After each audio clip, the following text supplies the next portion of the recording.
আমাদের সমাজে যে বিষয়গুলি নিয়ে দ্বন্দ্ব হয়, যেমন ধরেন মিলাদ কিয়াম, কবর জিয়ারত, ফাতিহা খানি, কদমবুচি, এই সমস্ত বিষয়গুলি নিয়ে আমাদের মধ্যে দ্বন্দ্ব হয়। আসলে এই দ্বন্দ্বগুলি বড় দ্বন্দ্ব নয়, এর চাইতে মারাত্মক দ্বন্দ্ব হচ্ছে আমাদের আকীদার দ্বন্দ্ব, আমলের দ্বন্দ্ব। এগুলি বড় দ্বন্দ্ব নয়, আকীদার দ্বন্দ্ব বড় দ্বন্দ্ব।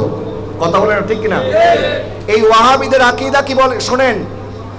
সেই ইবনে তাইমিয়া বলল, মিম্বার থেকে সে হেঁটে হেঁটে নেমে আসলো, এবং হেঁটে হেঁটে যখন নামতেছে তখন বলতেছে, আমি যেভাবে মিম্বার থেকে হেঁটে হেঁটে নেমে আসলাম ঠিক একইভাবে আল্লাহ প্রত্যেক রাতে আরশে আজিম থেকে দুনিয়ার আসমানে নেমে আসে।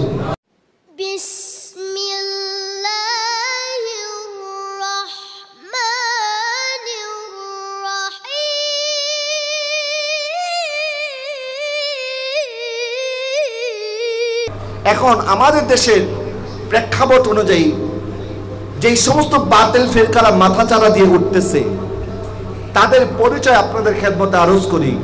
ওয়াহাবিদের আকীদা হচ্ছে আল্লাহ সুবহানাহু ওয়া তাআলা আরশে আজিমের উপরে বসে আছেন, আমি যেভাবে চেয়ারের মধ্যে বসে আছি। আরো জোরে বলুন না নাউযুবিল্লাহ। এবং তারা মনে করে আল্লাহ সুবহানাহু ওয়া তাআলার হাত আছে, পা আছে, অঙ্গ প্রত্যঙ্গ আছে, আমাদের যেমন আছে। নাউযুবিল্লাহ বলেন। ওয়াহাবিদের সবচেয়ে বড় ইমাম ইবনে তাইমিয়া, যে মুজাসসিমা আকীদার বিশ্বাসী ছিল, দামেস্কের মসজিদে যখন তাকে আনা হলো এবং তাকে বলা হলো আল্লাহ সম্পর্কে তোমার আকীদা স্পষ্ট করো, তখন সেই ইবনে তাইমিয়া বলল, মিম্বার থেকে সে হেঁটে হেঁটে নেমে আসলো, এবং হেঁটে হেঁটে যখন নামতেছে তখন বলতেছে, আমি যেভাবে মিম্বার থেকে হেঁটে হেঁটে নেমে আসলাম ঠিক একইভাবে আল্লাহ প্রত্যেক রাতে আরশে আজিম থেকে দুনিয়ার আসমানে নেমে আসে। আরো জোরে বলুন না নাউযুবিল্লাহ। আচ্ছা, এখন জবাব শুনে সংক্ষিপ্তভাবে।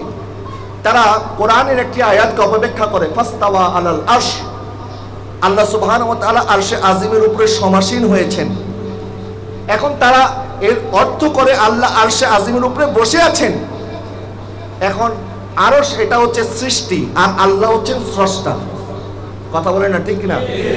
আচ্ছা, সৃষ্টির উপর যদি স্রষ্টা বসে থাকেন, এই যে চেয়ারের একটা আকৃতি আছে না নাই? এখন আমার আকৃতি যদি চেয়ারের থেকে বড় হয়ে যেত, আমি তো চেয়ারে বসতে পারতাম না। চেয়ারের আকৃতির থেকে আমার আকৃতি ছোট, যার কারণে আমি চেয়ারে বসতে পেরেছি।